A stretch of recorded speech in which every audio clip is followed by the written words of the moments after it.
오랜만에 뵙습니다. 오늘 우리 이제 여기 서울에서 이제 선언을 한 지가 한 10년 정도 됐는데요.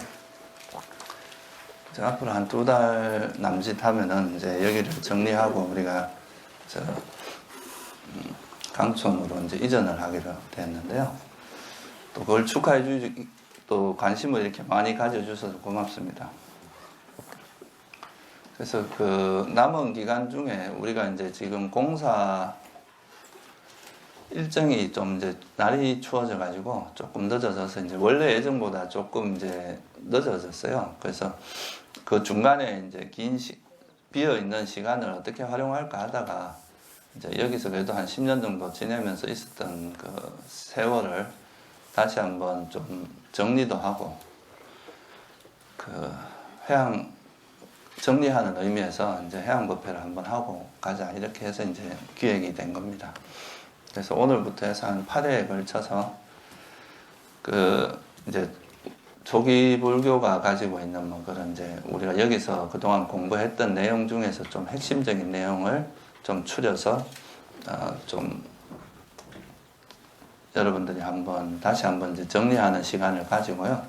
오늘은 첫 시간으로서 그러니까 이제 제가 여기서 한 이제 2009년도 이제 여기가 아니고 저기 요 내방 사거리에서 올라가면 그게 세일빌딩이라고 있는데 이제 거기서 시작을 했습니다. 그래서 이제 거기 이런 선언을 개원하게 된 계기하고 또 그동안 이제 우리가 지내온 역사를 간단히 뭐 좀 살펴보면서 한번 짚어보고 이제 다음 시간부터 또 이제 초기 불교 가르침 중에서 좀 다시 한번 우리가 생각해 볼 만한 그 주제들을 정해서 또 말씀을 드리도록 하겠습니다. 제가 이제 지금 출가한 지가 한 25년 정도, 24, 5년 됐는데요. 처음 이제 출가를 해서 한 10년 가까이는 이제 공부를, 저도 이제 보모사 강원이라고 해서 이제 광원이라는 데가 이제 그 경전을 배우는 곳이거든요. 일반전에서. 그래서 이제 그 강원도 나오고 선방에도 다니보고 했지만 제가 이제 개인적으로 가지고 있는 문제의식 같은 게 좀 있었어요. 그러니까 불교를 그때가 한 10년 정도 이제 제가 출가한 지 한 10년 지나고 나서 이제 제가 그 남방으로 한번 가보게 된 건데 그때 이제 한 10여 년을 공부를 했는데 되게 분량은 많아요. 우리나라 불교가 보면은 우리나라가 그냥 대성불교라는 이름 하에 이렇게 이제 모여져 있지만 실제로 보면은 대성불교가 굉장히 많은 부파가 있습니다. 대성불교 내에서도. 그러니까 중론학파라고 해서 중론 쪽에 이제 또 중심을 두고 있는 학파도 있고 또 유식학파라 해서 유식 쪽에 중심을 두고 있는 거. 그 다음 뒤로 오면서 중간 유식이라고 하는 두 개를 또 합한 것도 있고 또 밀교도 있고 또 저 중국으로 넘어가면서는 또 그 정토종이니 또 선종이니 화엄종이니 천태종이니 굉장히 다양한 그런 이것도 일종의 약간의 부파예요. 똑같은 흐름이 아니고. 근데 그게 하나의 이제 대성불교라는 이름 하에 그 전체로 이제 이걸 대성불교라는 이름으로 다 이제 돼 있는데 실제 그쪽 안에서 이야기하는 내용들은 약간씩 다르거든요. 이제 같은 전통이라 해도 중론학파에서 이야기하는 거하고 또 유식학파에서 이야기하는 거, 밀교에서 이야기하는 거 이런 게 똑같진 않아요.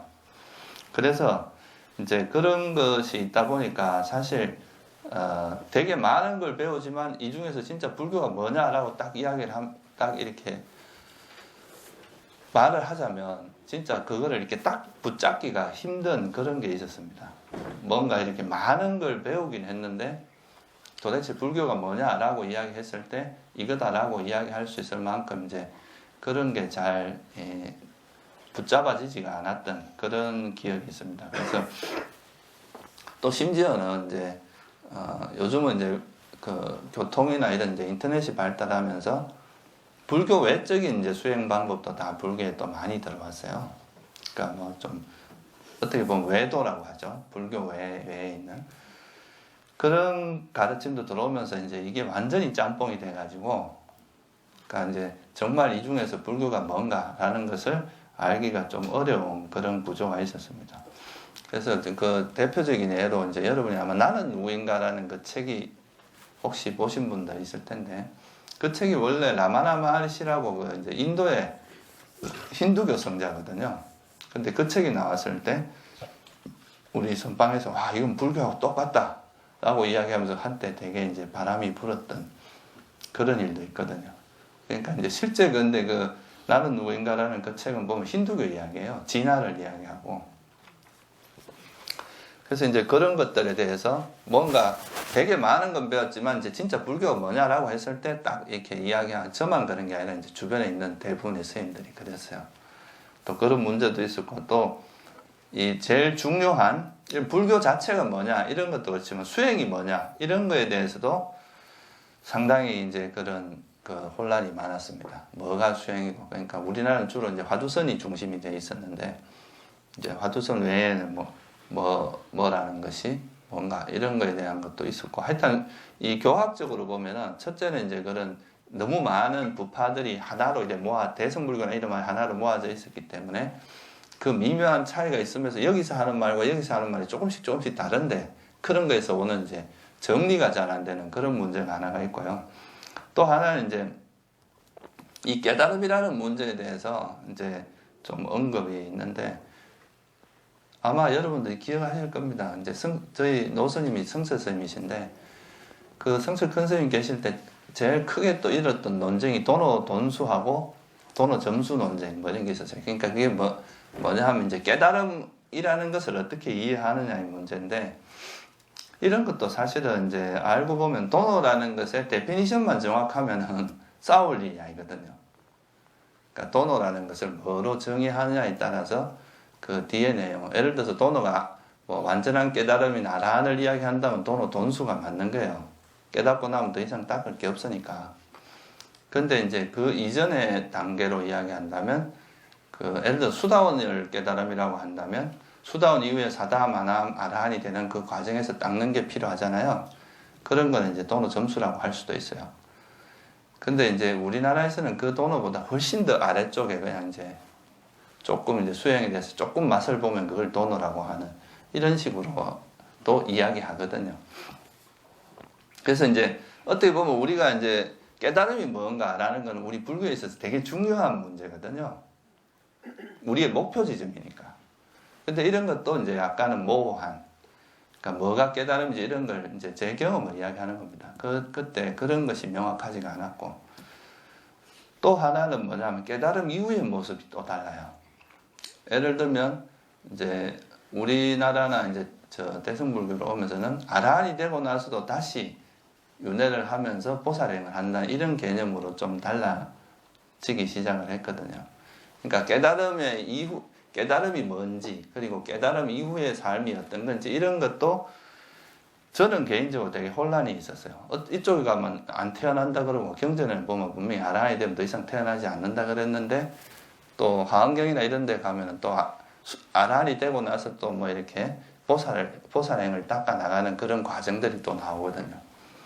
이제 그런 데서 오는 여러 가지 혼란들이 있었고, 또 뭐 우리나라에는 옛날에 또 약간 이런 분위기가 있었거든요. 도인이라 그러면 좀 약간 기행을 많이 하는, 그래서 이제 뭐 대표적인 선사들 보면 뭐 이제 깨달았다 그러면 막 곡차도 많이 하시고, 또 뭐 되게 보통 사람들이 생각하기 힘든 그런 기행, 아주 신기한 그런 행들을 많이 하시고, 그런 것을 되게 도가 높은 거라고 이제 생각하는 그런 문화도 좀 있었고, 이제 그런 것들이 이제 저같이 이제 초학자로서 수행에 이제 입문한 사람들에게 혼란을 좀 가져다 준 게 있었어요.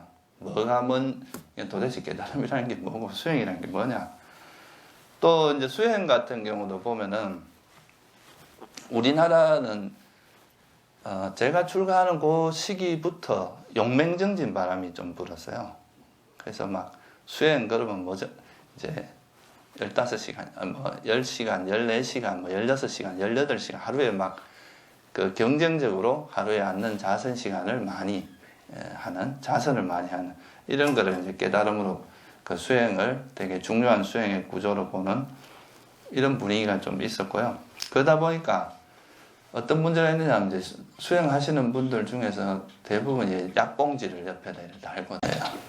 그러니까 이게 이제 수행을 하면서 몸도 마음도 건강해져야 되는데 그게 아니라 이제 몸이 되게 망가지는 경우가 많고 이제 자수 위주로 하다 보니까 이제 그러면서 오는 그런 폐단들 이런 것도 제가 이제 많이 좀 느꼈고요.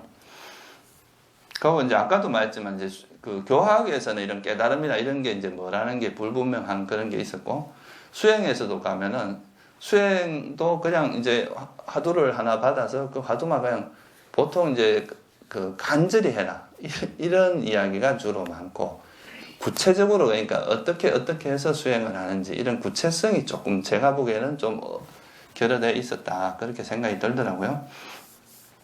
그래서 예를 들어서 뭐 제가 이제 그런 질문을 한번 한 적이 있어요. 화두를 가지고 의심을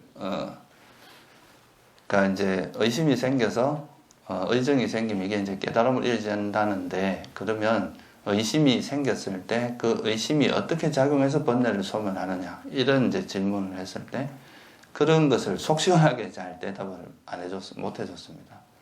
그러니까 그 의심이 이래 걸리면 그 의심이라는 게 우리 마음에 어떻게 작동을 해서 우리가 가지고 있는 그런 이제 번뇌라든가 어리석음, 무명과 가래라고 하는 이걸 어떻게 소멸시키는지 그런 구조에 대한 설명이 없어요. 그냥 하다 보면 된다 이런 건데 물론 그 말도 뭐 무조건 이제 잘못됐다고 말할 수는 없는데 그래서 이제 그런 것들이 저 한 10년 정도 공부하면서 이제 마음속에 좀 뭔가 의문점으로 저 같은 경우는 많이 남아 있었어요. 그러니까 이제 이런 거 외에도 많이 있었기 때문에 좀 제가 이제 대표적인 것 몇 가지를 이야기한 건데요. 그러던 중에 이제 우리나라에 이제 이런 초기 경전들이 이제 좀 들어오기 시작을 했습니다. 그때 당시에. 그래서 제가 이제 제 아는 도반한테 이런 초기 경전을 소개를 받아서 초기 경전을 이제 읽어보고 그 가르침들을 보면서 좀 되게 이제 충격적인 그런 거를 받았죠. 그러니까 제가 가지고 있던 의문들의 대부분이 이 초기 경전을 이제 공부를 하면서 되게 많이 풀어졌어요. 그러니까 그 전에 제가 아까 말했던 그런 깨달음의 문제라든가, 그런 깨달음의 정의라든가 수행이라든가 이런 거에 대해서 가지고 있던 의문들, 그런 게 이제 그 가르침들 책을 보면서 이런 거였는데 내가 그동안 이런 걸 너무 몰랐구나. 소위 말해서 개념 정리가 너무 안 돼 있었던 거야.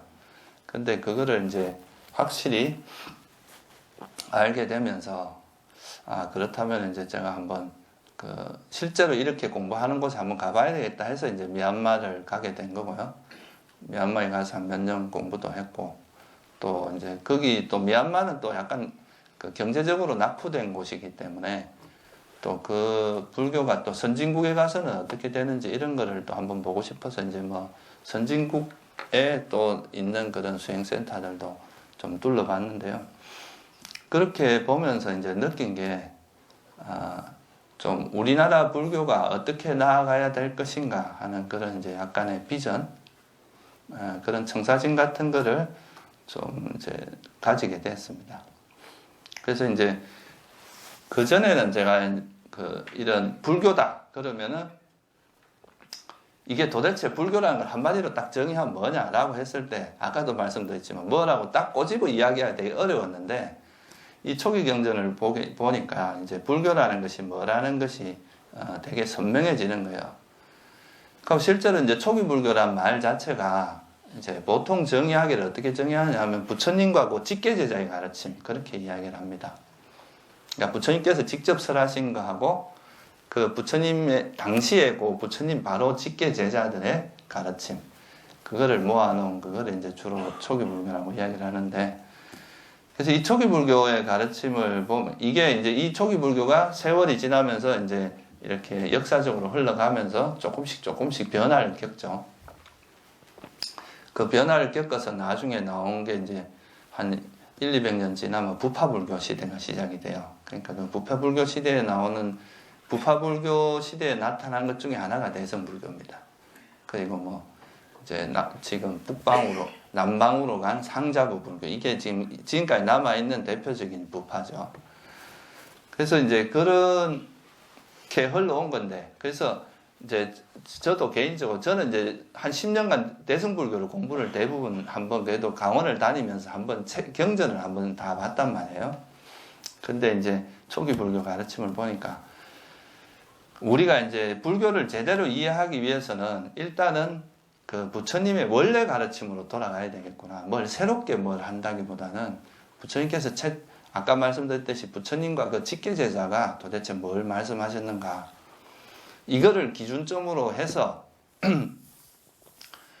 이거를 바로메타로 해서 이제 불교를 공부하면 후대에 이 원래 부처님께서 설한 가르침이 또 그 사회나 사회 문화, 그 사회가 가지고 있는 그 어떤 조건에 의해서 어떻게 조금 변화가 됐는지, 후대에 가서 어떤 변화가 일어나는지, 이런 거를 알 수가 있는데, 이 초기 불교라는 기준이 없으면은 이제 후대에 나와서 이렇게 된 것을 우리가 이해하기가 쉽지가 않다는 거죠.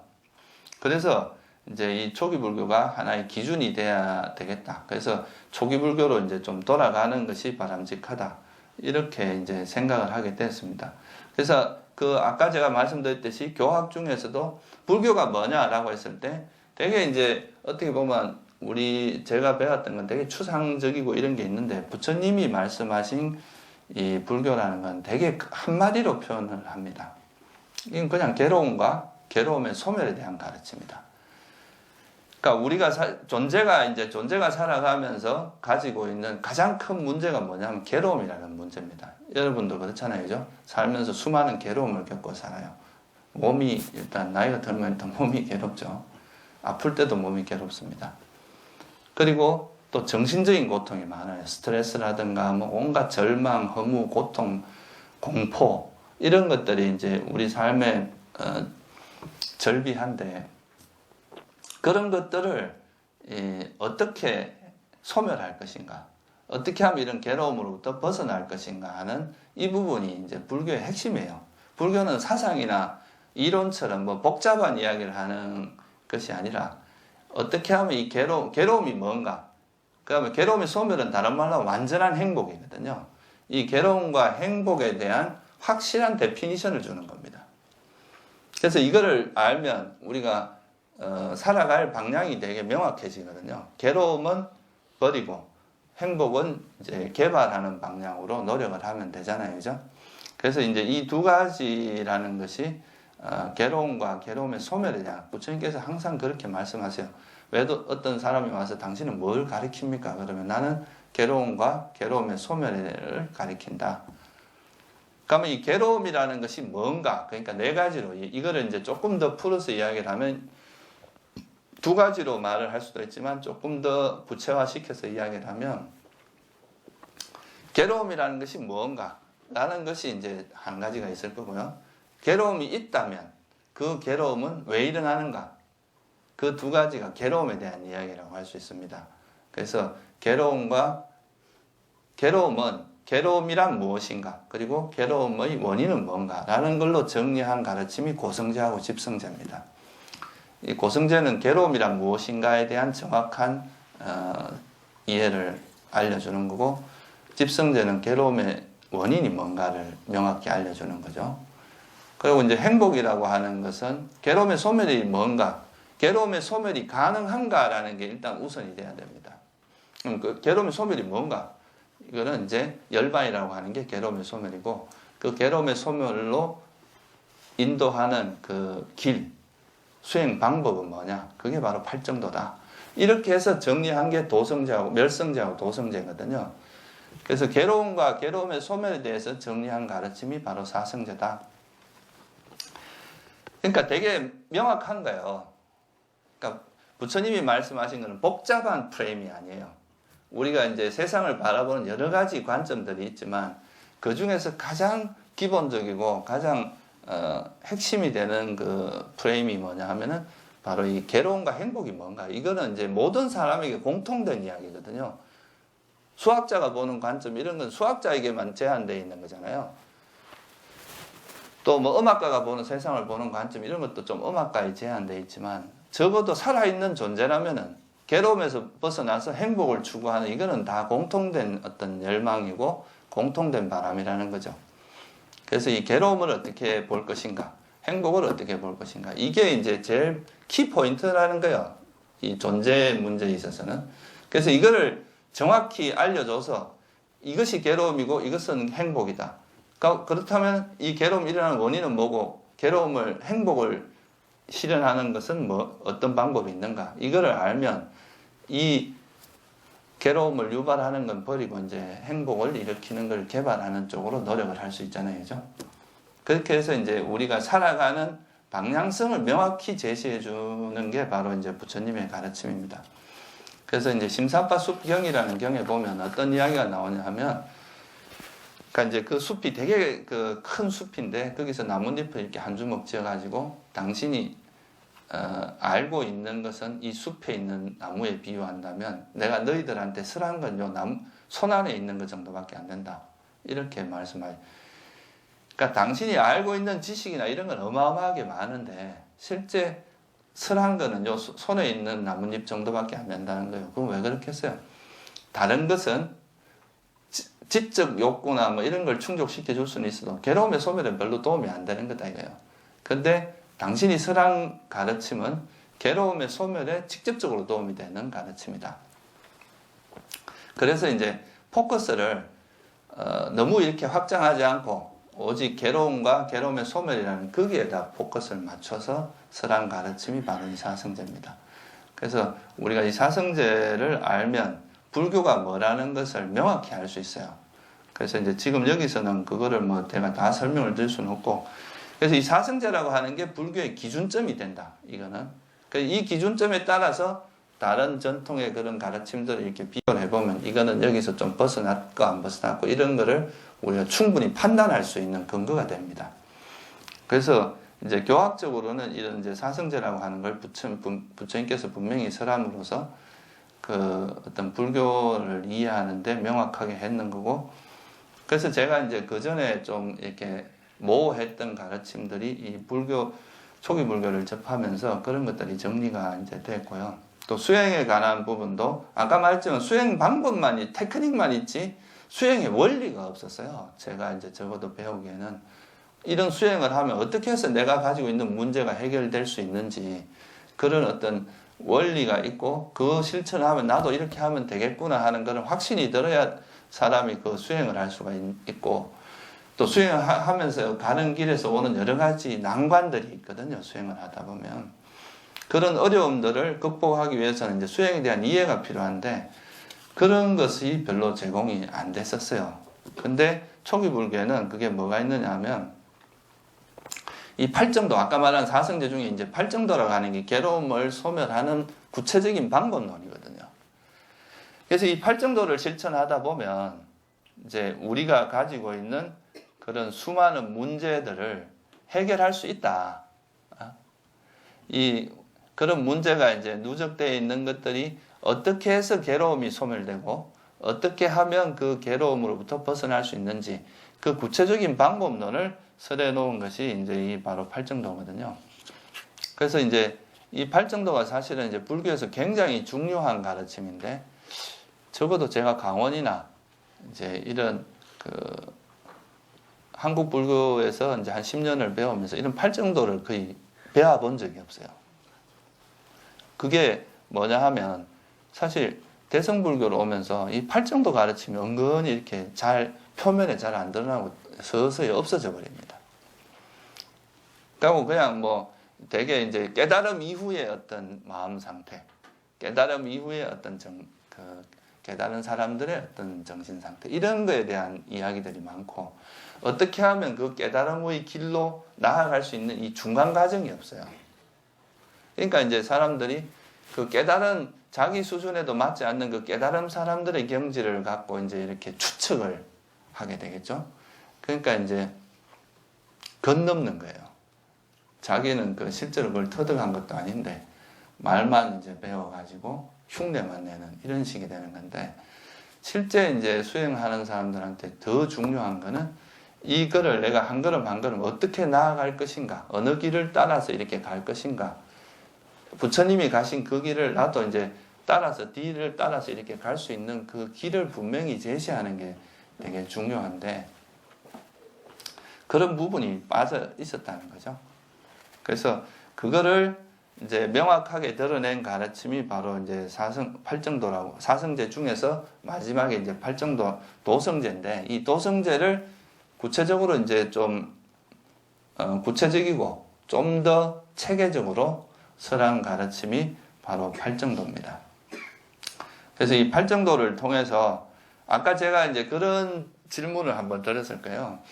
제가 이제 화두선을 하는 이제 가리키는 분한테, 그러니까 화두에서 의심이 걸리면 도대체 이 의심이라고 하는 것이 어떻게 이제 우리 마음에 작용을 해서 우리가 괴로움이 일어나는 그 원인이 있을 거 아니에요, 그죠? 그거를 제거하고 소멸해서 그 행복을 실현하게 하느냐. 이런 이제 구체적인 걸 물어도 그런 거에 대한 이제 명확한 대답을 별로 들어보지를 못했는데요. 근데 이제 팔정도에 보면은 그런 거에 대한 이야기가 되게 명확하게 이제 제시가 되어 있는 거죠. 그래서 그 팔정도에서는 이제 그 8가지 요소인데, 바른 견해, 그리고 뭐죠? 정견, 정사요, 정어, 정업, 정명, 정정진, 정념, 정정이라고 하는 요 8가지 요소를 팔정도라고 하는데, 이 팔정도를 이제 실천하는 게, 이거를 또 3가지로 나누면 개정해라고 이렇게 3가지로 나눌 수가 있어요. 정견, 정사요는 해에 해당하고요. 정어, 정업, 정명 요 3가지는 개에 해당하고, 정정진, 정념, 정정 요 3가지는 정에 해당하는데, 그래서 이 3가지를 이제 닦다 보면은 우리가 이제 괴로움에서 벗어날 수 있는 이런 구조에 대해서는 제가 이런 거는 나중에 제가 또 차차 이제 말씀을 드리기로 하고, 오늘은 제가 개략적인 것만 좀 말씀을 드리면, 그러니까 괴로움과 행복이 일어나는 우리가 이제 존재에게 일어나는 그 괴로움과 행복의 제일 그 핵심적인 게 뭐냐 하면, 이제 이 괴로움과 행복이 아까 말했듯이 불교에서 이제 핵심적인 그 관점은 괴로움과 행복이라는 건데, 그럼 괴로움과 행복이 어디로부터 일어나느냐 이거예요. 네? 우리가 괴로움이라고 하는 것이 뭔가, 행복이라고 하는 게 뭔가라고 봤을 때, 여러분이 존재하지 않으면 행복과 괴로움이 일어나겠습니까? 일어나지 않겠습니까? 내 몸이 있기 때문에 육체적인 고통이 일어나잖아요, 그죠? 또 내 마음이 있기 때문에 정신적으로 고통이 일어나겠죠. 그래서 사실 이 괴로움과 행복이라는 것은 사실 존재의 문제에 좀 귀결될 수 있어요. 이런 그 무정물이라 그러죠. 이런 거는 생명체가 있는, 이런 것, 물질로 되어 있는 이런 사물을 우리가 존재라고 하진 않아요. 보통 존재라고 하는 거는 물질과 정신으로 이루어져 있는, 정신이 있어야 그걸 존재라고 이야기를 합니다. 그러니까 만약에 존재가 없다면 사실 괴로움과 행복이라는 것도 있을 수 없는데, 이 불교에서는 이 존재라고 하는 것에 대해서 초점을 맞춘 거예요. 부처님께서 진리를 설하실 때. 근데 이 존재라는 것에서 자세히 들여다보면 우리가 살면서 이제 경험하는 그런 괴로움과 행복은 결국은 뭐냐 하면은, 뭔가 내가 원하는 대상을 봤을 때 그거에 대해서 행복을 느끼면 우리가 뭐라고 생각합니까? 행복하다 생각하고, 괴로움을 느끼면 내가 괴롭다 이렇게 생각을 하잖아요, 그죠? 그래서 부처님께서는 이제 첫 번째로 들여다본 게 뭐냐 하면, 이 존재들이 느끼는 괴로움과 행복은 느낌이라는 거예요, 느낌. 우리가 뭔가를 느꼈을 때 그거를 행복이라 생각하고, 그 괴로움을 느끼면 괴로움이라고 생각한다. 그래서 이것을 빨리어로 웨다나라고 하는데, 느낌을 행복과 괴로움이라고 생각한다는 거죠. 그래서 이 행복한 느낌을 추구하면서 살아가는 게 존재의 모습이에요. 보통 이제 괴로운 느낌은 싫어하고 행복한 느낌을 쫓아가는 거죠. 여러분이 맛있는 거 먹으면 행복하잖아요, 그죠? 그것도 그 맛을 통해서 오는 행복한 느낌이라고 보는 거죠. 그러니까 뭐 영화를 봤을 때 즐거운 거, 뭐 이성과 데이트를 했을 때 이런 것도 다 느낌인데, 근데 여기서 부처님이 참 위대하신 게 있어요. 그래서 보통 존재들은 자기한테 일어나는 그런 느낌을, 행복한 느낌을 행복이라 생각하고 계속 쫓아갑니다. 근데 부처님께서 깨달음을 얻고 나서 이렇게 관찰해 보시니까 이 느낌이라고 하는 것조차도 이게 영원하지 않다는 걸 발견하신 거예요. 그러니까 우리가 아무리 행복한 상태라 해도 이것이 영원하지는 않더라는 거죠. 계속 이게 이제 특히 여러분이 아무리 지금 현재 뭐 행복하다 하더라도 그게 단 한순간도 괴로움이 일어나지 않고 평생 행복할 수는 없잖아요. 그죠? 그러니까 그거는 항상 괴로움이라는 요소가 일어나게 돼 있는데, 그래서 이거는 이제 느낌 자체가 완전한 영원하지가 않고 계속 이렇게 변한다는 거, 영원하지 않다는, 무상하다는 것을 발견을 하셨는데, 그 말은 무슨 말이냐 하면은 이 존재하면서 느끼는 모든 우리가 괴로움과 행복은 다 뭐에 해당하느냐 하면 이 느낌이거든요. 느낌. 괴로우면 느낌을 겪는 건데, 그 중에서 아무리 행복한 느낌이 오랫동안 지속된다 하더라도 그것은 영원하지 않고 사라질 수밖에 없다는 것. 그거를 보시면서 결국 이제 부처님께서 보신 그 기본적인 통찰력이라고 할까요? 이거는 진짜 여러분들이 나중에 이제 좀 더 공부를 해보시면 이게 정말 대단한 통찰력이구나 하는 것을 좀 더 실감나게 느끼실 수가 있을 겁니다. 그러니까 존재 자체가 가지고 있는 무상성, 영원하지 않은 불확실성이거든요. 이게 현재 행복이 영원하다면 그 불확실한 게 아니잖아요. 영원히 지속되니까, 그죠? 근데 내가 현재 행복하다 할지라도 그것이 다시 괴로움이 일어날 수 있는 가능성이 있다는 것은 현재 이 행복이 불확실하다는 거, 불안전하다는 거죠, 그죠? 그러니까 이 불안전하기 때문에 이것이 완전히 완벽한 어떤 상태가 아니라 불안전한 어떤 상태. 그러니까 이거는 다시 또 괴로움의 형태로 갈 수 있다는 거예요. 그래서 이거를 뭐라고 말씀하셨느냐 하면, 그러니까 존재 자체가 가지고 있는 이런 무상하기 때문에 오는 그런 불확실성, 불안전성을 두카, 괴로움이라고 말씀하신 거예요. 그러니까 단순히 어떤 괴로운, 우리가 일반적으로 말하는 괴로움은 그냥 괴로운 느낌을 이야기합니다. 그죠? 여러분들이 괴로운 느낌, 육체적으로 괴로운 느낌이 일어나면 괴롭다 그러고, 정신적인 괴로운 느낌이라도 괴롭다 하는데, 부처님이 말씀하신 이 괴로움은 느낌이 아니라 통찰이, 그러니까 이게 특성이에요, 특성. 그 사물이 가지고 있는 본질. 그러니까 행복한 느낌이라 할지라도 영원하지 않잖아요. 그러면 이 행복한 느낌도 특성으로 보면 이게 행복이겠어요? 아니, 특성으로 보면 무상하잖아요. 무상하다는 건 영원하지 않단 말이에요. 영원하지 않은 것은 완전합니까? 불완전합니까? 그러니까 이거는 이제 우리가 믿을 수가 없다는 거예요, 이거는. 의지할 만한 대상이 아니고, 여기에 내가 올인해봐야 언젠가는 이거는 나를 배신하고 갈 수밖에 없는 것이라는 거예요. 그래서 이거는 우리가 의지의 대상으로 삼을 수가 없다는 거죠. 그래서 그런 것을 진리로 설한 가르침이 바로 고성제입니다. 그러니까 어떻게 보면 우리가 사는, 우리 존재 자체가 가지고 있는 원천적인 불안전성을 이야기하는 거예요.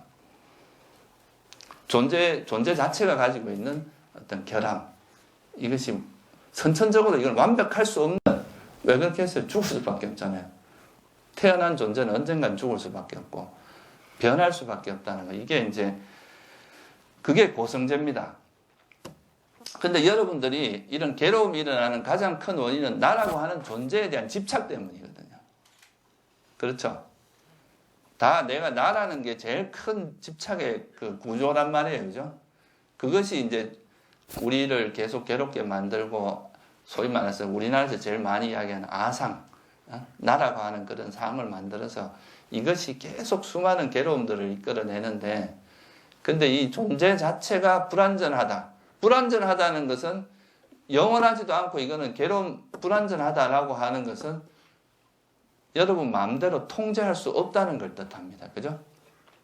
그러니까 이제 이거는 뭐가 되느냐 하면은, 내 마음대로 통제 안 된다는 말을 불교에서는 무아라고 표현합니다. 없다라는 뜻이 아니에요. 아무것도 없다라는 뜻이 아니고, 아라는 것이 이제 통제하고 주재한다는 뜻이 있거든요. 그러니까 그런 것이 없기 때문에 여러분 마음대로 되지가 않아요. 그러니까 이런 것을 이해를 하면 나라고 할 만한 것이 없다라는 걸 이해를 하면은 나라고 하는 존재에 대한 애착이 버려질 거 아니에요. 그죠? 그렇죠? 그거를 부처님께서 이렇게 표현한 거예요. 그러니까 존재 자체를 무상고 무아, 그러니까 변하고 불완전하고 내 것이 아니다. 이거는 실체가 없다라는 거. 그거를 확실히 깨달으면 내가 이 나라고 하는 존재를 이렇게 점어지고 있다가 이것이 불완전하고 정말 이거는 오히려 붙드는 것이 괴로움이다라는 걸 확실히 이해를 하면 이거로부터 마음이 멀어질 거 아니에요. 그죠? 이거를 이제 여모의 지혜라고 이야기를 합니다. 그리고 그러다가 이제 완전히 이거에 대한 애착이 완전히 놓아졌을 때를 우리가 이제 이욕, 그러니까 욕망이 완전히 버려졌다. 그 가래라는 게 이제 부처님께서 괴로움이 일어나는 원인, 집성제로 말씀하셨거든요. 그러니까 이욕이라는 건 이 가래가 버려지는 거예요. 그러니까 제가 지금 말씀드린 건 뭐냐면 제가 아까 이제 초두에 말씀드린 수행을 하면은 우리가 이제 통찰력이 생김으로써 어떻게 괴로움이 버려지는가 그 구조를 부처님은 굉장히 분명하게 설명을 하고 있다는 거죠. 어떻게 하면 이렇게 된다는 것을. 그래서 이게 이제 지혜가 생겨서 내가 나라고 하는 존재가 정말 집착할 만한 가치가 없다는 걸 이해를 하면 거기에 대한 욕망이 버려져서 그걸로 이제 해탈이 이루어지는 그런 거에 대한 구조를 설명을 한 거. 그러면 어떻게 하면 나라고 하는 존재가 영원하지 않고 내 것이 아니고 또 불완전하다는 것을 통찰할 것인가?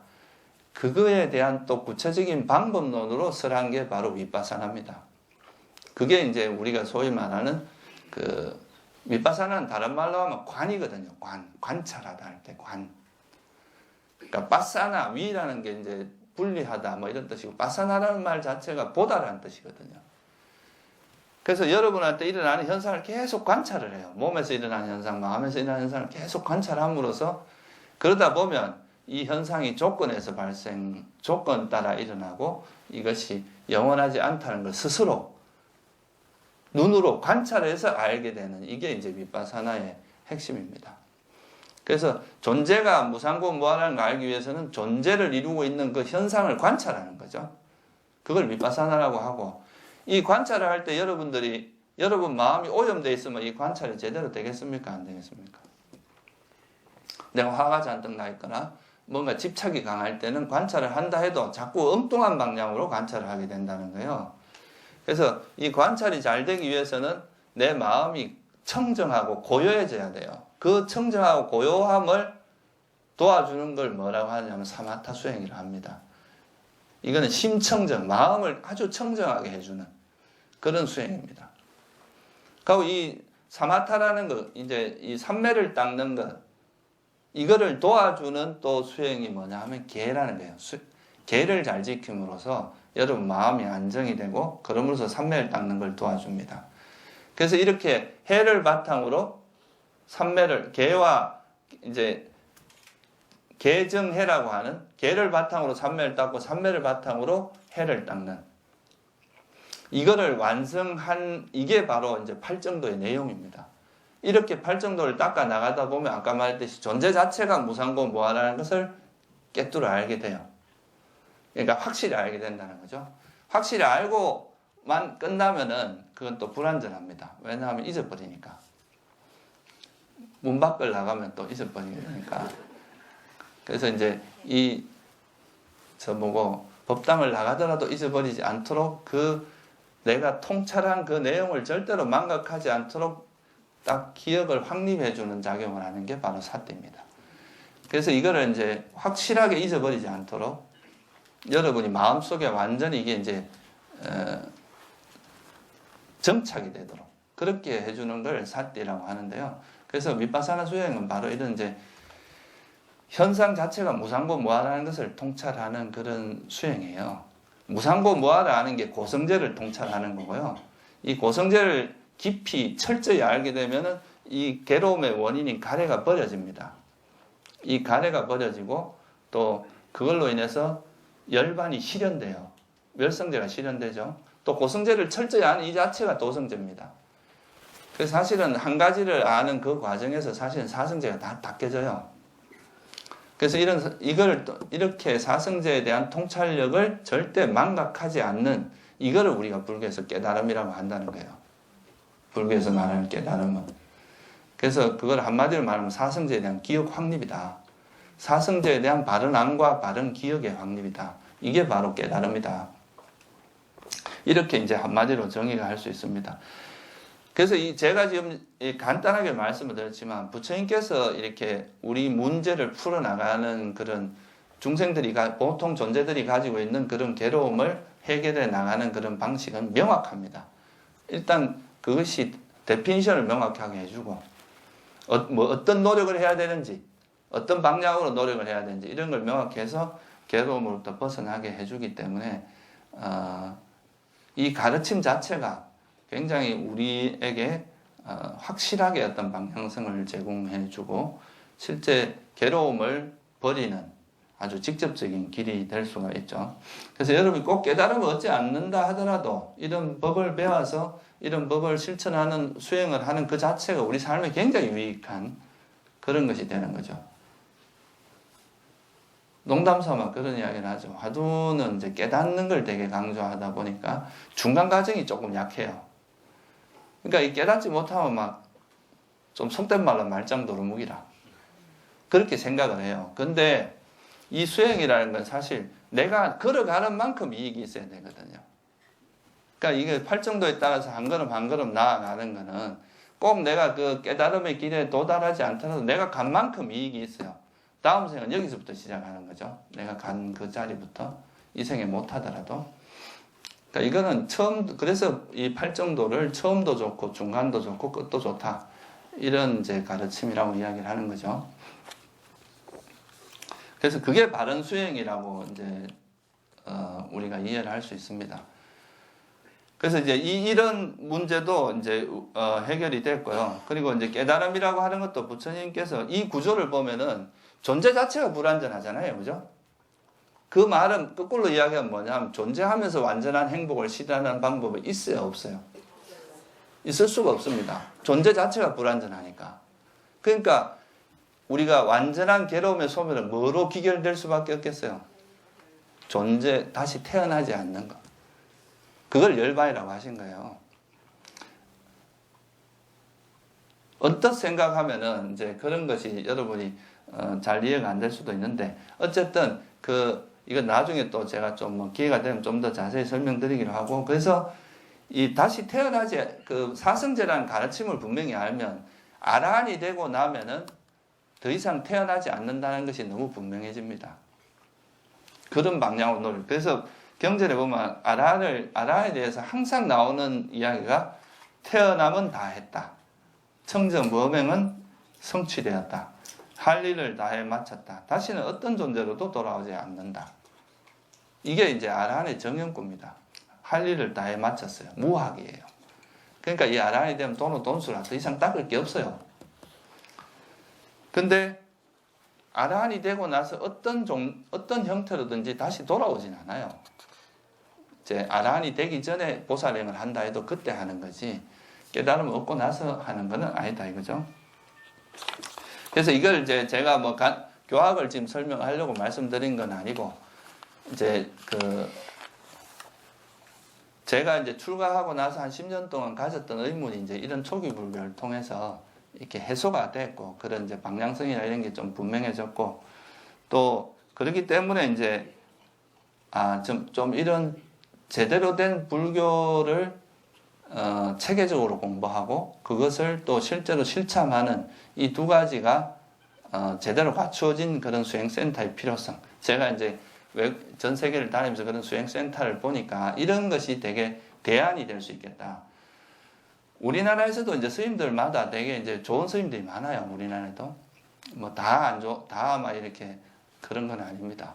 되게 산속에서 되게 열심히 공부하는 스님들이 많아요. 근데 이런 스님들도 다 그런 고민을 해요. 어떻게 하면 좀 더 좋은 방향으로 나아가고 우리나라 불교가 좀 좋아질 것인가. 그런 거에 대한 나름대로 생각이 있는데 그게 이제 현실화 시키는 게 사실 쉽지가 않아요. 이 기존에 가지고 있는 기득권을 가지고 있는 스님들은 좀 오래된 스님들이라서 이 새로운 변화에 적응하는 능력이 사실 조금 떨어지고, 그러다 보니까 이제 힘이 있는 사람들은 절을 갖고 뭐 어떤 도량을 갖고 힘이 있는 사람들은 그런 거를 잘 하기가 힘들고, 젊은 사람은 힘이 없고, 그러다 보니까 이게 이제 좀 여러 가지 어려운 점이 있습니다. 그래서 실제로 이제 생각이 아무리 좋아도 그게 현실화되지 않으면 사실 힘이 없거든요. 그래서 이제 그런 이런 초기 불교를 체계적으로 공부할 수 있는 그런 수행센터를 기존에서 안 해준다면 스스로 이제 뭔가 만들어 보자 해서 이제 시작을 한 게 이제 우리 제타원원이 그래서 시작이 된 겁니다. 좀 실제로 이제 그런 우리가 생각을 많이 하고 이제 그렇긴 하지만 그게 실제로 이제 우리 삶에서 현실적으로 나타나는 거는 쉬운 일이 아니거든요. 그래서 제가 2008년도에 미얀마 갔다 오고 나서 이제 제가 공부했던 그 센터에 어른 선생님을 모시고 수행을 한 달 정도 했는데, 그러고 나서 이제 제가 그 다음 해 3월에 여기요 내방역에서 이제 선언을 시작을 했습니다. 그래서 그때부터 좀 체계적으로 이제 수행 그 교육을 해야 되겠다는 제 생각을 해서 뭐 그때 불교 수행 아카데미도 하고 뭐 불교 수행 학교 뭐 이런 것도 하고 그러면서 한 2년을 지냈어요. 그러다가 그 주인이 나가라 그래가지고 쫓겨났어요. 갑자기 예고도 없이. 우리 미얀마 가서 미얀마 그때 성지순례를 갔다 왔거든요. 성지순례 갔다 와서 신심이 넘쳐갖고 이랬다 왔는데 갑자기 신발도 안 벗고 법당을 막 뚜벅뚜벅 걸어오더니만 나가시라 그러더라고. 그래서 이제 그때 그런 일이 생기면서 이제 오히려 그러니까 신도님들이 더 마음이 모여서 이쪽으로 오게 됐어요. 그래서 이제 여기를 그때 이제 여기를 어떻게 이제 해서 집을 사서 이쪽으로 오게 돼서 여기서 한 6년 정도 지금 지내게 된 겁니다.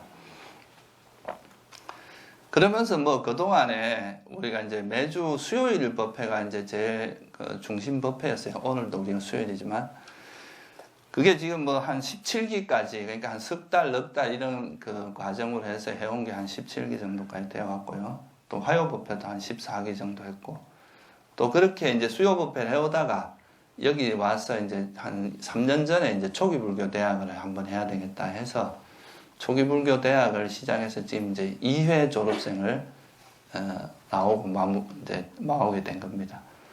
이제 앞으로는 뭐 초기 불교 대학은 이렇게 현장에서는 좀 하기 힘들고 통신대학으로 이제 전환을 해서 통신으로 이제 참여할 수 있도록 지금 준비는 해놨습니다. 그리고 뭐 이제 수행 프로그램도 우리가 여기서 팔정도 수행이라고 해서 이제 그 수행을 팔정도를 중심으로 해서 이제 이렇게 수행하는 사마타 비파사나를 배우는 그 수행도 1년에 2번을 해서 지금 한 13회까지, 13기까지 이제 마무리를 했어요. 그래서 여기 이제 한 10년 정도 있으면서 뭐 교학 시스템, 교학에 대한 거라든가 특히 이제 이 초기 불교 대학을 하면서 이 부처님 가르침을 좀 더 체계적으로 이렇게 단편 배우는 게 아니라 이제 좀 체계적인 커리큘럼을 가지고 배울 수 있는 그런 거를 해야 되겠다 생각을 해서 이 초기 불교 대학을 여기서 한 2회 한 3년 가까이 했습니다. 그리고 또 수행도 좀 체계적으로 배우자 해서 이제 팔정도 수행 입문 과정을 했고요. 그렇게 하면서 이제 이래 누적이 되는데 그동안 제가 항상 아쉬웠던 게 원래 이제 제가 사실 이 선언을 개원할 때 수행센터를 하려고 시작을 한 거예요. 근데 너무 기반도 없고 아무것도 없는데 뭐 갑자기 절을 할 수는 없으니까 이제 이 도시에서 시작을 한 건데 그래 뭐 그동안 이제 그렇게 준비를 계속 해오다가 재작년 정도부터 이제 2년이 돼서 준비를 한 2016년에 우리가 토지를 매입을 하게 됐어요. 토지를 매입하고 작년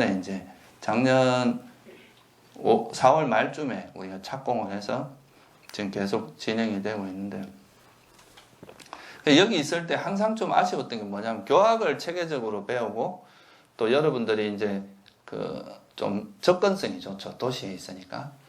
이제 쉽게 와서 공부를 하고 이런 건 좋았는데 이 교학을 바탕으로 해서 이제 수행할 수 있는 여건 이런 게 좀 많이 아쉬웠어요. 여러분이 와서 이제 뭐 며칠이라도 같이 지내면서 같이 수행도 하고 부처님 가르침도 배우고 뭐 배운 거를 또 자기가 실제 실참을 해봐야 그게 이제 자기께 되잖아요. 근데 이제 그런 수행 그 공간이라든가 이런 이제 수행 환경이 잘 조성이 안 돼가지고 그것 때문에 좀 아쉬워했는데 어떻게 인연이 돼서 우리가 이제 아까 말씀드렸듯이 재작년쯤에 이제 이거 수행센터를 이제 건립을 하기 시작을 했는데요. 뭐 서울도 있고 거기도 있고 이러면 좋겠지만 현실적으로 이제 그 두 군데를 운영한다는 게 인력 면에서도 상당히 문제가 있고요. 그래서 그냥 우리가 이제 좀 하나로 모아서 그러니까 강촌에 가서 이제 좀 하자 해서 이제 서울선언은 정리하는 걸로 하고 이제 지금 강촌이라기보다는 정확히 이야기하면 이제 춘천시 남면입니다. 남면. 네. 행정구역으로는 춘천이에요. 춘천시인데 춘천에서도 이제 북춘천이 있고 남춘천이 있는데 제일 남쪽이에요. 그래서 이 남면이라고 그러죠. 그래서 뭐 그쪽에다가 지금 이제 부지가 한 3,000평 정도 됩니다. 뭐 절은 아마 여러분이 나중에 한번 가보시면 우리 개원식 할 때나 또 다음 달 3월 24일쯤에 우리가 점안식을 합니다. 그러니까 부처님 모시는 이제 점안식을 하는데 그때 한번 와보시면 알겠지만 주변 환경도 되게 좋고 절도 새로 지은 유적지 같아요. 제가 이 말을 하고도 굉장히 시적인 표현이다 이렇게 좋아했습니다. 그러니까 완전히 새로 지었는데 벽돌이나 이런 게 이제 옛날 고벽돌인 우리가 파키스탄에서 수입을 했습니다. 인도에서 가져오자 이래가지고 그래서 그 인도에 있는 그 제타와나 선원이 여러분 가보신 분은 알겠지만 제타와나가 기원정사한 건 아시죠, 그죠? 그 가보면 지금은 그 이제 흔적만 남아 있는데 그 흔적이 이제 아주 오래된 그 이제 그쪽 인도 벽돌로 해서 이래 남아 있어요. 그래서 우리가 그 분위기를 좀 이렇게 가져오자 해서 고백돌로 했는데 막상 그 지어놓고 보니까 아주 분위기도 좋고 진짜 오래된 그 새로 지은 건물 같지가 않아요. 굉장히 오래된 건물 같고 그래서 지금 뭐 이제 방은 제가 이제 지낼 수 있는 방은 한 30명, 14개 정도 됩니다. 쓸 수 있는 방이. 그리고 제가자들 쓸 수 있는 방이. 그리고 스님들 방이 한 8개 정도 되고. 총 꾸띠는 17개예요. 그러니까 제가자 꾸띠가 17개고, 이제 스님들 꾸띠가 8개 정도 되고, 그 선방, 이제 법당이 이제 1층하고 2층으로 되어 있는데 1층은 법당이고 2층은 선방이에요. 그래서 선방하고 이제 법당을 완전 분리시켜서 이제 선방에서는 오직 수행만 하게 하고 뭐 법회가 있거나 이럴 때는 법당에서 이제 주로 하게 하고 그렇게 해서 뭐 두 가지 분리시켰는데 아주 큼지막하게 그래도 괜찮습니다. 가보시면 아마 신심이 나지 않을까 생각합니다. 그래서 또 법당에서도 이제 단체 좀 대중방으로서 주무실 수도 있고 잘 수 있게 화장실이나 뭐 세면 시설을 다 해놨어요. 그래서 뭐 한 50명 정도는 동시에 같이 수행할 수 있지 않을까 그렇게 생각을 합니다. 그래서 이제 지금 그게 이제 결실을 이루어 가지고 지금은 이제 어느 정도 마무리 단계에 들어갔어요. 공사도 한 90, 앞으로 이제 길어야 한 2달 정도 되지 않을까 그렇게 생각을 하고 있고요. 2달 내외로 이제 할 수 있을 거라고 생각을 하고 있고.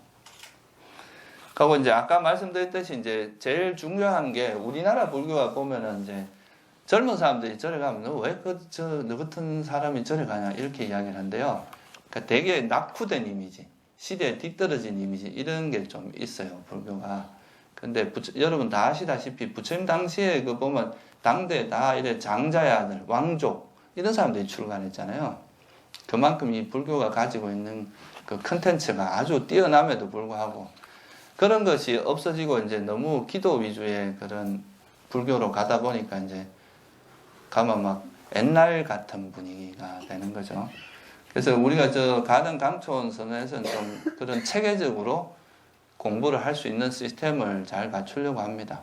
그래서 교학도 이제 법회는 매주 수요일 토요일은 정기적으로 있을 거고요. 그래서 여러분들이 뭐 시간 되실 때 언제라도 와서 듣고 공부를 하시면 되고, 또 수행은 이제 기본적으로 이제 좀 선방의 어떤 체계를 컨셉을 가지려고 생각합니다. 그래서 하한거, 동한거 이런 거를 좀 제대로 하고요. 그러니까 언제나 와서 자기가 수행하고 싶을 때는 언제나 와서 이제 수행을 할 수 있는 그런 분위기를 좀 만들려고 하고 있습니다. 그리고 이제 처음 오시는 분들은 또 처음 오는 분들, 수행을 처음 오시는 분들에게 또 안내하는 그런 지도해주는 그런 것도 지금 만들고 있고요.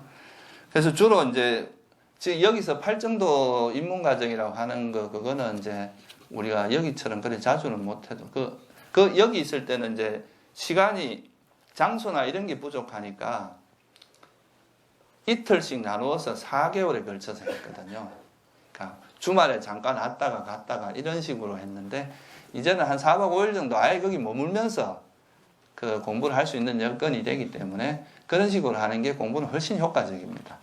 그래서 이제 그런 프로그램 대표적으로 이제 이 사성제를 우리가 이제 그쪽 센터에 가서 그 컨셉이 사성제 수행 도량이라고 지금 이제 이름을 지었는데요. 그러니까 사성제를 기준으로 해서 그 사성제를 우리가 터득해가는 그런 곳이다. 그래서 사성제 수행을 체계적으로 배우는 그런 프로그램도 있고요. 여러분이 언제라도 와서 있고 싶은 만큼 수행할 수 있는 자율 집중 수행도 있고 주말에 또 수행할 수도 있고, 또 안거, 우리가 하안거, 동안거는 항상 같이 하려고 하고, 이제 안거 때만이라도 좀 더 이렇게 좀 수행하기 좋은 분위기에서 수행하려고 하고 있고요.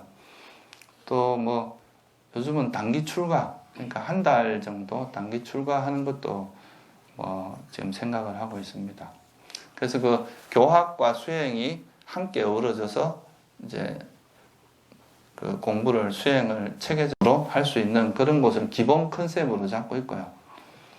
또 이렇게 수행자들이 모여 있는 곳에서 여러분들이 또 뭐 와서 예를 들면 수요일하고 토요일 같은 때는 정기법회가 있는 날은 우리가 8개를 지키는 날로 정했어요. 그래서 그날 하루라도 8개를 5개 말고 8개는 이제 예를 들면 5불씩이 들어가고, 그날 하루는 뭐 이렇게 넓은 침상에서 잠을 자지 않고 뭐 그런 거 있잖아요, 그죠? 그래서 그런 8개도 그날 하루라도 좀 지키는 그런 것도 해보고, 또 그런 수행자들이 살아가는 공간에 이제 이렇게 우리가 공양보시나 이런 보시를 하는 것이 또 공덕을 쌓는데 되게 좋습니다. 그래서 이제 그런 보시 공덕, 그러니까 보시나 계를 통해서 공덕을 쌓을 수 있는 터전이 될 수도 있는 거죠. 그래서 그렇게 하려고 하고요. 그래서 그리고 또 기본적으로 이 절은 누구의 절도 아니고 우리가 여기 이제 10년 동안 많은 이제 우리가 다니신 신도분들이 십시일반해서 우리가 만든 절입니다. 그래서 이거는 다 우리 모두가 자기 수행을 같이 할 수 있는 그런 공간으로 생각을 하시고, 사부대중이 이제 같이 수행하는 곳이다 이렇게 생각을 하면 좋지 않을까 그렇게 생각을 합니다. 그래서 이게 이제 좀 컨셉을 저는 좀 바꿔야 된다고 생각하는 게, 우리나라에서는 보면은 절이 있으면 스님들이 그 경영을 다 책임지고 이제 이렇게 하고, 그리고 이제 사찰 경영을 하다 보면 수행하고 좀 멀어지고 이런 일도 좀 있어요. 그래서 좀 이렇게 여러분들이 이걸 우리 절이다 생각하고 우리 힘으로 뭔가를 해나간다 이렇게 생각하고, 좀 성가의 모임하고 제가자 모임이 약간 좀 역할 분담을 좀 해가지고, 성가는 좀 수행이라든가 교육 이런 데 좀 더 이렇게 힘을 쏟고, 제가자 그룹에서 이 사찰 운영에 조금 더 같이 동참해서 같이 좀 힘을 모으고, 이런 방향으로 장기적으로 가는 것이 가장 건강한 그런 이제 수행단체가 될 수 있지 않겠나. 그래서 그런 시스템을 좀 만들어 나가려고 지금 이제 하고 있습니다. 그래서 여러분들도 그게 좀, 그런 마음을 좀 내셔가지고 같이 동참을 좀 해주시면 좋을 것 같아요. 이게 자꾸 이제 스님들이 이런 세속 일을 경영 이런 거에 자꾸 이래 관여를 하게 되면 그런 것이 사실은 별로 좋지는 않아요. 남방에서 보면 이제 절 운영은 다 제가자들이 하거든요.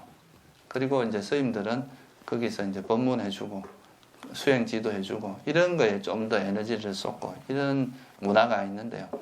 그러니까 앞으로 장기적으로 우리도 이제 그런 문화를 좀 만들어 나가려고 합니다. 그래서 이제 그런 거에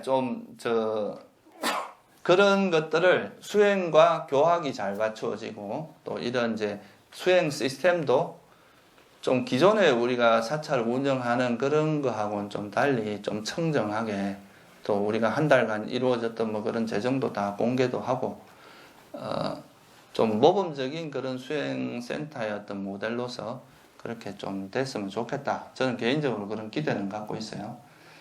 또 그렇게 되려면 이게 사실 이제 자본주의 세상 이제 살다 보면 이제 항상 뭐 그런 그 기본적으로 그 운영비라는 것이 들어가기 때문에 그런 것 때문에 이제 뭘 하다 보면 어려우니까 자꾸 이제 법답지 않은 걸 도입하게 되고 또 그런 걸로 인해서 약간 이제 절도 좀 타락을 하고 이런 경우가 많단 말이에요. 그래서 여러분들이 다 이거를 이제 우리 절이라 생각하고 또 저는 사실 그 사찰이 운영되는데 제일 좋은 어떤 그 방향 중에 하나가 좀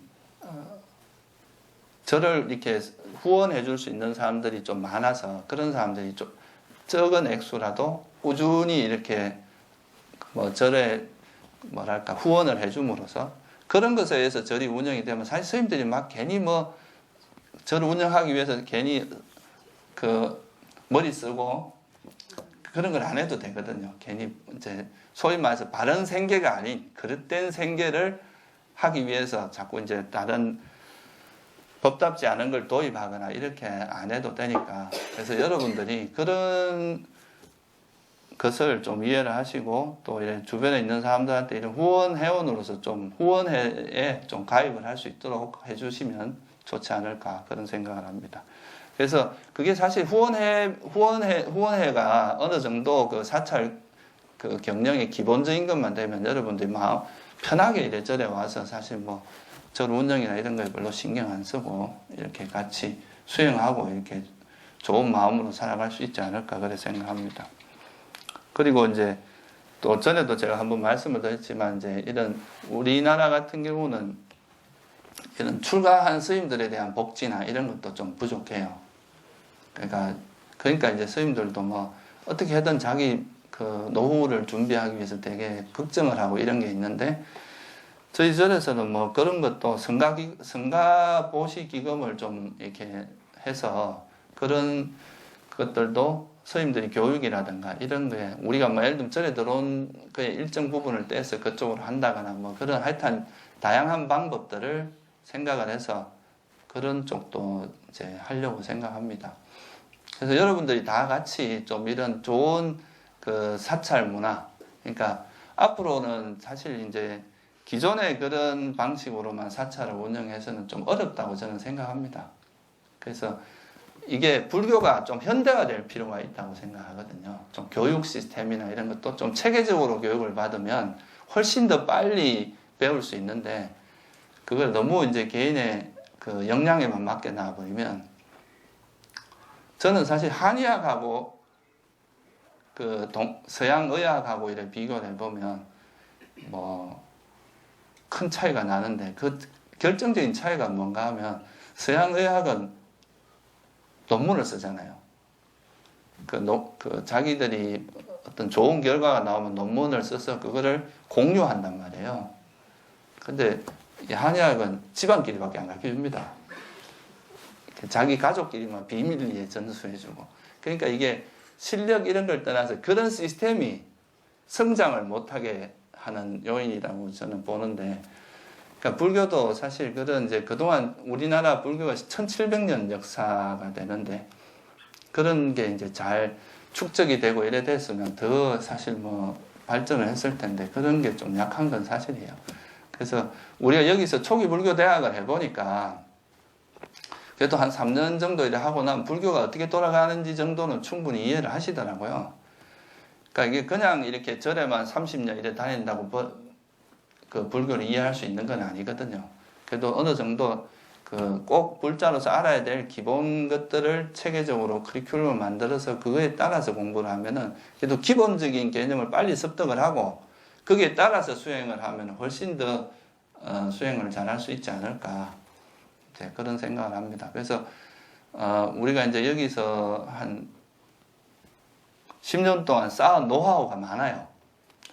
그래도 꽤 많은 법회를 했고 또 여기서 많은 그 사람을 접해왔기 때문에 그런 거를 잘 활용을 해서 저기 강촌선언에 가면은 좀 더 불교 교육, 불교라 가르침이라든가 이런 수행에 대해서 좀 더 체계적으로 공부를 하고 또 공덕도 많이 쌓을 수 있는 그런 곳으로 자리 잡을 수 있도록 여러분이 많이 도와주시고 또 관심도 많이 기울여 주시기 바랍니다.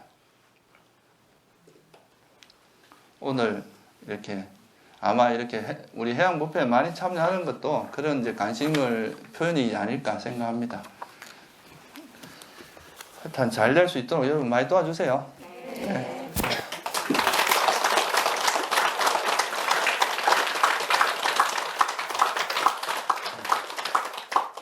그리고 이제 오늘은 이걸로 마치고요. 다음 시간부터 이제 우리가 그동안 공부했던 내용 중에서 여러분이 한 번쯤 다시 짚어보면서 좀 더 이래 한 번쯤 생각해보면 좋을 만한 그런 내용으로 남은 시간에 이제 법회를 하도록 하겠습니다. 혹시 뭐 질문 있으세요? 오늘이 아니라 우리 선언 그거에 대해서 궁금하신 거라든가. 네. 정기 법회는 그러면 강촌에서 뭐 시각도 정해진 건 수요일, 토요일 뭐 오전? 네, 아마 11시쯤 하게 되지 않을까 싶어요. 왜냐하면 또 이제 오는 거리가 있어서 너무 일찍 하는 거는 좀 그럴 것 같고요. 항상 11시 정도에 법회를 할 수 있지 않을까 생각합니다.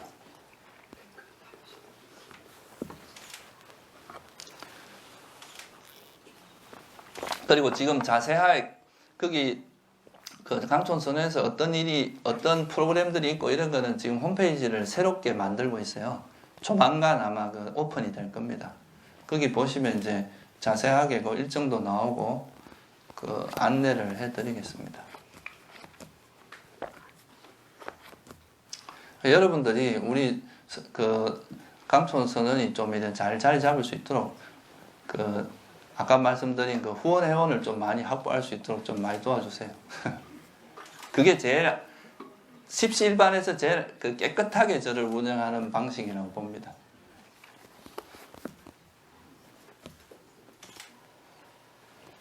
또 다른 뭐 어좀 궁금한 거 혹시 있으세요? 그 저쪽 가면 뭐 어떤 일이 있고 뭐. 네. 그 강촌에 가게 되면 어쨌든 우리 현실에 있어서 인연사들 부모님이나 옆에 주위에 보면 돌아가시고 뭐 이러면 사실 배우는 거는 제따에서 배우고 지금 현재에서 예를 들면 49세는 아니고 다른 절에서 하게 돼 이런 일이 있으니까. 그래서 우리가 지금 그런 거에 대한 문제 그게 있어가지고 그 우리가 저 도량 옆에 추모 공원을 그 하나 그 되게 세련되게 만들어놨습니다. 그 우리가 이제 뭐 그다 납고를 모시고 이런 거는 우리하고 좀 컨셉이 안 맞고요. 그 돌아가신 분들을 동판으로 해서 이렇게 이름을 붙여서 언제라도 와서 이렇게 한 번씩 또 추모도 할 수 있고. 수목장은 아니고, 그러니까 이제 부처님도 돌아가시고 나서 그 납골은 다 뿌렸잖아요. 그러니까 그런 것을 괜히 그 내용만 들어가게 하니까 돌아가신 분들을 이렇게 그냥 이제 우리가 이 추모공원 나중에 그 사진을 한번 보여드릴게요. 그 보면 되게 예쁘게 잘 지어놨어요. 그러다가 이제 벽면에다가 돌아가신 분들 이름을 이렇게 붙여주고, 그러면 기일날이라든가 그게 제일 좋은 게 뭐냐면 기일날 뭐 와서 거기 수행하는 사람들 공양 올리고 그 해양해 주는 게 제일 좋습니다. 그러니까 그게 제사예요. 그런 식으로 하면은 여러분 갈 데 있어요. 거기 오시면 돼요. 거기 이제 우리 제일 첫 번째로 이제 모실 분들이 우리 몇 년 전에 사고 났을 때 돌아가신 분들, 그분들 이제 이름을 제일 먼저 모셔주기로 하고요. 그리고 그 나머지 이제 분들은 또 같이 이제 뭐 인연 되시는 분들 하시면 될 것 같습니다.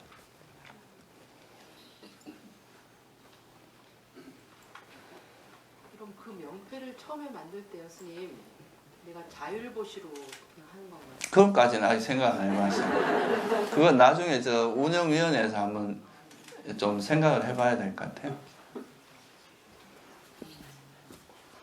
저는 사실 그 명패 붙이는 것에서 만약 보시를 받는다면 그거는 전적으로 모아놨다가 다른 그 옆에 도량을 좀 더 숙소를 좀 더 만들거나 이런 쪽으로 쓰려고 합니다. 그거는 다른 용도로 안 쓰고 전적으로 불사 용도로만 쓰려고 생각해요. 그런 거를 운영비 이런 데 쓰기는 별로 안 어울리는 것 같아요.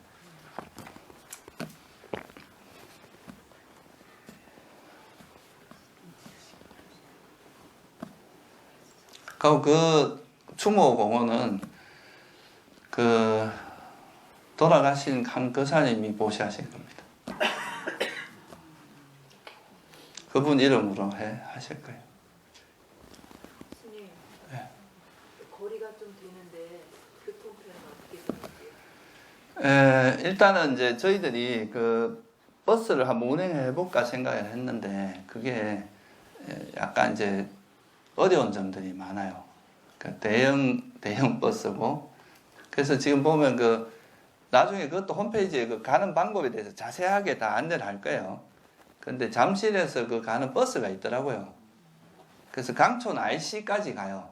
그까지 오면 우리가 이제 가서 우리가 이제 본거나 이런 차를 가져가서 이렇게 모셔오는 그 잠실 거기 9번 출구인가? 거기 가면은 버스가 있는데 그게 이제 한 8시인가 이때 버스가 있어요. 한 1시간 반 간격인가 그렇게 자주는 아닌데 가면 그 강촌 IC라고 그 톨게이트 통과하자마자 내려줘요. 그럼 거기서 우리 서점까지는 한 10분 조금 남짓 걸리거든요.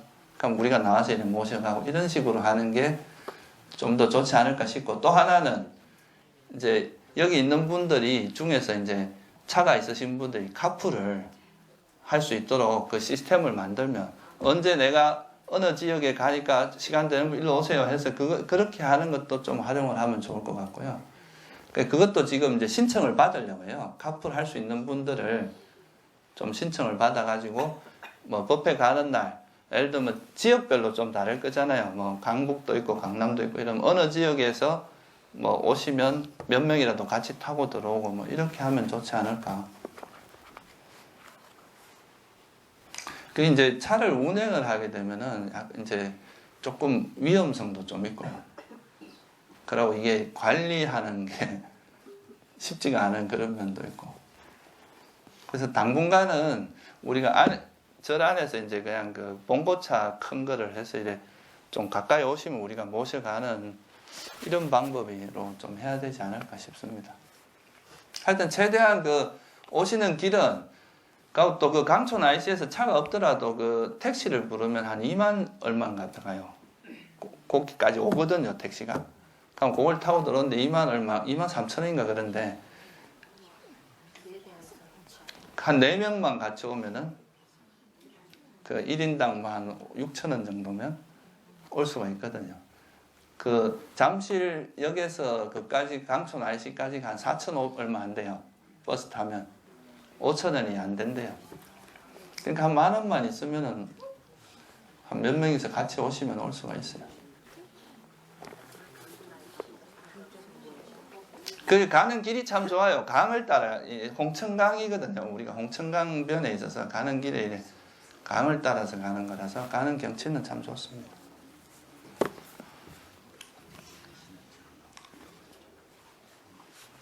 우리가 이 불사가 이루어진 게 되게 기적적으로 이루어진 겁니다. 여러분들이 다 많이 도와주셔가지고. 그러니까 건물은 잘 지어졌으니까 그 건물 벽도 한 45cm 돼요. 되게 두꺼워요. 그러니까 콘크리트가 한 20cm 되고 그 중간에 그 단열재 들어가고 벽돌을 쌓고 이렇게 했기 때문에 그 추위도 뭐 거의 걱정 안 하셔도 될 거고. 하여튼 좋은 도장으로 자리 잡을 수 있도록 여러분이 많이 활용을 해 주십시오. 예. 오늘 마치겠습니다.